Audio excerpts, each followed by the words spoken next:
இது என்னுடைய நாடு, என்னுடைய மதம். இந்தியாவில் பெரும்பான்மையாக இருக்கக்கூடியவர்கள் இந்துக்கள். ஆனால் அதில் முக்கியமாக தமிழ்நாடு, கோவில்கள் அதிகமாக இருக்கக்கூடிய ஒரு மாநிலம் தமிழ்நாடு.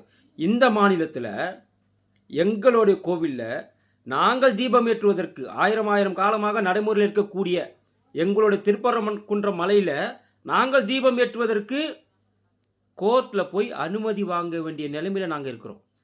கோர்ட்டில் போய் வாதாடி வெற்றி பெறக்கூடிய நிலைமையில் நாங்கள் இருக்கிறோம். இதை செய்ய வேண்டிய அரசாங்கமே அங்கே தீபம் ஏற்றக்கூடாது என்று தடுக்கிறது. இது எப்பேற்பட்ட உலகத்தில் நாம் இருக்கிறோம்? நாம் எந்த மாதிரியான நாட்டில் இருக்கிறோம்? நம்ம எந்த மாதிரியான மாநிலத்தில் இருக்கிறோம்?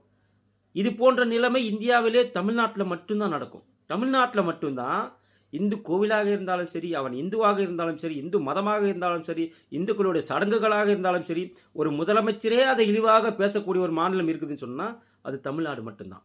அப்படி என்ன சிறுபான்மையினர் வாக்கு வங்கி இவங்களை வெற்றி அடை செய்யுதோன்னு எங்களுக்கு தெரியல. அப்போ ஒட்டுமொத்த இந்துக்களும் ஒன்று கூடி உங்களுக்கு வாக்களிக்க மாட்டேன்னு சொன்னாக்கா ஒரு தொகுதியில் கூட நீங்கள் டெபாசிட் வாங்க முடியாது. ஆனால் ஒத்துமை இல்லையே. இன்றைக்கி தீபம் ஏற்றக்கூடாது என்று தமிழக அரசு சொல்லுது, தீபம் ஏற்ற வேண்டும் என்று ஹைகோர்ட்டு சொல்லுது. ஹைகோர்ட்டு சொன்ன தீர்ப்பை கூட மதிக்காமல் தீபம் ஏற்ற விடாமல் அங்கே கயிறு கட்டி காவல்துறை கட்டுப்பாட்டில் வச்சுருக்கீங்க சொன்னால் இது எந்த மாதிரியான நாட்டில் நாங்கள் இருக்கிறோம்? இரண்டாவது முறையாக கட்டாயமாக அங்கே நீங்கள் பாதுகாப்பு கொடுக்க வேண்டும், தீபம் ஏற்றி ஆக வேண்டும் என்று சொல்லியும் கூட இது வரைக்குமே அதற்கான ஏற்பாடுகளை தமிழக அரசு செய்யலைன்னு சொன்னால் ஒன்றும் புரியலை. இந்துக்களே, நீங்கள் விழித்து கொள்ள வேண்டிய நேரம் இது. இப்போ விட்டீங்கனாக்கா இதுக்கப்புறம் இந்து மதம் என்ற ஒன்றே தமிழ்நாட்டில் இல்லாமல் பண்ணிடுவாங்க. நம்மளுடைய வழிபாடு முறையே இல்லாமல் பண்ணிடுவாங்க.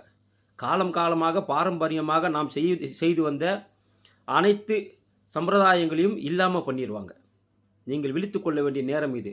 திருப்பரங்குன்ற மலை தான் நமக்கு எல்லாருக்கும் ஒரு பாடம்.